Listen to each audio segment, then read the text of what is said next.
Hey, what's happening? Welcome to Mates TV. So there are some people out there in the wider footballing world and they are desperate. They are clawing for something to happen. That thing is, wait for it. They want Liverpool's title to have, and wait for it, and an asterisk after it. Whatever. Genuinely couldn't care less.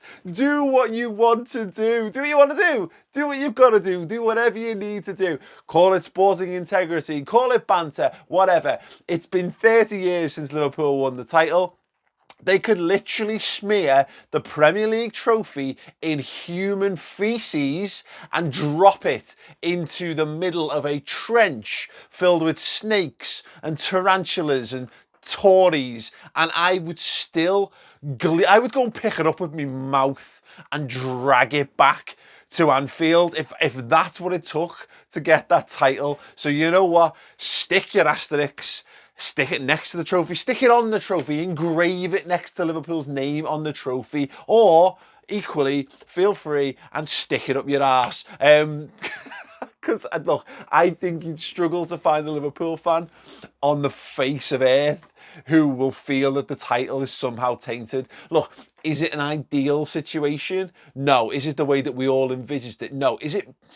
Putting aside all of the health risks and all the associated things with COVID-19, of course, obviously, let's just put that in there. I should have done it at the start because you need to do that all these days at the moment.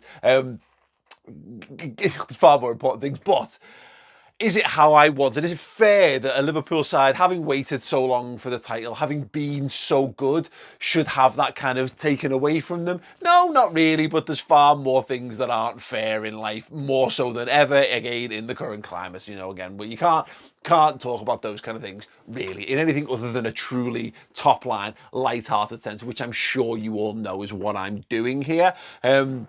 No, look, if football existed in the bubble, if it was just something that was impacting football, it would feel really, really sly. It would feel dead sly that, again, having gone from losing out on the title to a point to the best team in the universe and the most expensive this and a financially doped out, all those things. Man City, I'm talking about Man City, to then win the European Cup and then come back and put down the best points tally anyone's ever put down in that run leading up to the Premier League being halted. Yeah, look, it's wounding. It's wounding to not be able to see what that team could have done this season if everything was fair. But things aren't fair. Life isn't fair. The universe isn't fair. Coronavirus happening is not fair. And again, the football impact is just a teeny tiny, minuscule thing in the grand scheme of things, of course. But look, the thing that's coming up all around this, and the asterisks, people are talking about the asterisks, there's a trend at the moment of rival fans and people associated with rival football clubs and the media talking about it as though it's a thing, as though it's a big deal. When, let's face it, the biggest deal that's happening in the negotiations around the Premier League's return has got nothing to do with Liverpool having the title or not, because I think there's pretty much unison of all the football clubs that you might as well just give it to Liverpool because it's only a couple of wins away from happening and no one else comes close to deserving it. This is not an Eredivisie situation where you've got two teams like level on points or whatever. Head, you know, PSG were handed the French title and they had nothing like the lead that Liverpool have got at the top of the league, by the by. What we're finding is that there's a couple of approaches to this. One of them I don't mind, and I don't mind the banter approach, what we'll call the Gary Neville approach to football fandom. And that is Gary Neville saying things like, I'll wear an Asterisk t-shirt. I'll wear an Asterisk t-shirt next season. Good on you, Gary. Oh, top pants. Top pants, Gareth. Fine. I don't mind that. I don't mind that at all because at least it shows, A, he's having a bit of a laugh. It's not like he's going to get an asterisk tattooed on his eyelids so that every time he blinks when he's talking to Jamie Carragher, he sees asterisk. I mean, like, I actually think that would be pretty funny, to be fair. Weird, but funny. No, I don't mind the banterous attempts at things because let's not hide the fact that there is a real bitter, fierce rivalry between Manchester United and Liverpool Football Club. Of course there is. And look, if Liverpool inevitably get to 21 league titles, which would be one more than Manchester United, rest assured, I'm certain, even if they get level, they'll be doing everything in their power to remind everyone about the asterisk. Fine, let them have it. Just let them have it. I can live with that. I'll just have me model replica Premier League trophies to throw around the place instead. And obviously the now vast amount of European Cups, more that Liverpool have as well. So I don't don't mind banterous attempts, but what's mad about banter is that banter always seems to come from somewhere where the banter funny side comes first and then the lunatics follow behind it, or does the banter spring out of this seed of lunacy? It doesn't really matter. The fact is, you've got people who are generally really angry about this, and again, they tend to be fans of rival football clubs, so they tend to be fans of, you know, Arsenal fans or United fans or whatever. I'm just throwing names out, like could be Evertonians, whatever. People who just are disguising their unbridled hatred for Liverpool and trying to wrap some sort of like highfalutin moral high ground around their opinion, which is just an opinion. And again, it's an opinion rooted in the fact that really deep down, they just fucking hate Liverpool and they don't want to see Liverpool have any success. And if that's because, you know, maybe they've been taught that way by the telly or by, you know, songs on the terraces or personal interactions with people, then whatever, however they've come about that, fine, it's their own cross to bear. But they're the people that I have to laugh at, and I can laugh at today because I'm in a good mood. But I just generally feel a bit sad for them that people would take it to some degrees and try to wrap some sort of like, again, I like to use this expression, but moral aggrandization, as though, you know, it all means more than it actually does. You know, Jurgen Klopp called it the, you know, the most important of the least important things. And we all need to remember that about football sometimes, is it is a form of escapism. So you need to find whatever positives you can from it. And having lived as a Liverpool fan for, you know, with Liverpool being effectively in the shadow of Manchester United for a very long time, I understand it from that perspective. So I would take anything I could to try and claw back something on them, give some sort of verbal ammunition that you can give to fans and all that. And maybe at times I would have taken it more seriously than I should have done because I was too, you know, emotionally unintelligent or young or stupid or drunk to care. But on the grand scheme of things, like, yeah, there's people out there who genuinely, like, vehemently, passionately hate Liverpool so much that this asterisk is like, there's a sliding scale of like desperation that's happening to these people. And it was like, the second that someone mentioned that a league could be voided, they were like, yes, let's have a bit of voiding because, oh, it's sensible for world football. Really what it means is I fucking hate Liverpool and I actually want Liverpool to all get the corona and die. So they saw that it could be taken from them, and, you know, from a pure angry, deep down, bitter, twisted innards, that springs forth as the absolute most marvellous idea that they could have had their grimy little hands around. And then slowly but surely, the more and more reports are leaking out. You know, the simple fact of the matter is you've got fans of football clubs around the world, and they're trying to do the normal stop banter. Let's all hate on Liverpool, you know, all that kind of stuff. And then they turn around to like the football clubs going, come on lads, come on, we're hating Liverpool. We don't want Liverpool to win the title, do we? And they're all going, what the fuck are you talking about? 25 points clear?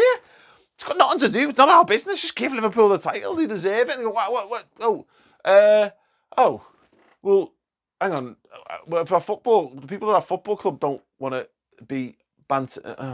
So anyway, they've had that. It seems that they've had that taken away from them. And it'd be lovely if the Premier League just came out and went, 100% voiding is not going to happen, just so I can go, just breathe a little easier. But reading between the lines. And then it's all this notion of, will it be cancelled? And European places will be decided, but you can't hand the title out. And then there's people going, well, you can't possibly hand the title out because all the games haven't been completed. Liverpool technically hasn't won it, and blah, blah, blah, blah, blah. And it starts avoiding, it's gone to that, and then it's getting lower and lower, and more, we're just starting to get the sense the football's just going to come back in some way, shape or form. Liverpool are going to complete the prerequisite amount of football matches to mathematically guarantee the title, and they will be given it. So the only thing that's left, the only shield, armour, future ammunition, whatever you want, is try and land one final blow, just to draw blood one final time from these people that you apparently universally, unilaterally despise, which is Scousers and Liverpool fans. Is this asterisk thing? Go ahead. Genuinely, I cannot wait. I cannot wait for people to hold up, you know, Chelsea fans to have their iPads out with asterisks on them, and Man United fans to have some sort of song that also calls us murderers and has, you know, and victims, and also has an asterisk in it somehow. Go whatever. Do what you've got to do to make yourselves feel better about yourselves, is what I'd say. Look, if you're so down and you're so just miserable about yourself and your life and your prospects and your football club, and my God, if you're a Man United fan, you should be, really, shouldn't you? because let's face it, they're fucking rubbish, and it's great for us, but it's not for you. So I get it. If you really need something that's going to make you feel a little bit better by trying to, you know, throw stones at us and get some sort of schadenfreude from making us feel worse about ourselves by trying to do that, then my God, you do that. You go and do that. You do that hard. You have a couple of weeks. Take all summer. Take as long as you need, and have a think about something you can do. It's going to make you feel a little bit like the void inside your hearts and souls is being filled up ever so slightly, even if it is only with bile and hatred. You do what you've got to do, peeps. You do what you've got to do. And Liverpool will hopefully have a 19th league title. And we can put all that, it's a different trophy and all that kind of shit to bed. Yeah, you know what? It was a different trophy in the 80s. It was called the Cannon Trophy. We won that as well. Look, I fully, whatever. You know, prepare yourselves for it. If you're the kind of person who gets upset with the banter side of things, then yeah, look, it's going to be an annoyance having people, if they have to put an asterisk next to Liverpool winning the title. But honestly, at this point, it's really disappointing.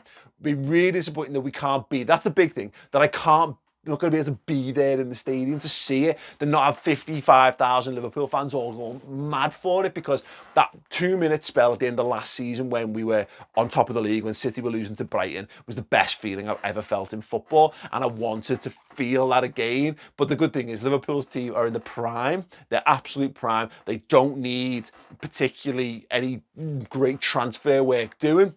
All the young players are still yet to hit their peak. They're getting better season on season. There's another generation of young players like your Nico Williams, your Curtis Jones, your Harvey Elliott, who are ready to actually play games of football for us next season. So they're going to be better. All of our best players are still in the prime of their career and under long contracts and love being at Liverpool and are seeing their objectives as players, both as a team and individually, fulfilled with major honours. So Liverpool are gravy at the moment, and there's no reason why they won't be again. So there's no reason why we can't see them do more. But yeah, look, right now the most important objective for Liverpool this season was always just to get that title by hook or by crook. It's disappointing that we've had what could have been an historically incredible season taken, but ultimately, as long as Liverpool get the win, I will be like a pig in shit. And if they want to throw the trophy in there and have me drag it out by my eyeballs and ears and fingertips and, you know, by cuts, do it, whatever it takes. Thoughts in the comments below. If you want more from me, go to patreon.com/Mach to help support the channel. And if you want more from me and my good friend Mr. Chris Pajak, check out the Mach X Pajak podcast. It is all the random stuff of life. It's me and him. It's 20 odd years of friendship boiled down to a weekly podcast. Football, life, the universe, and everything. Highly recommend you check it out. Love you guys. Have an amazing time. And there is a Would You Rather video coming up with me and Mrs. Mach very, very soon. If we get to 500 likes on this video, I will drop it. So make it happen. Nice one.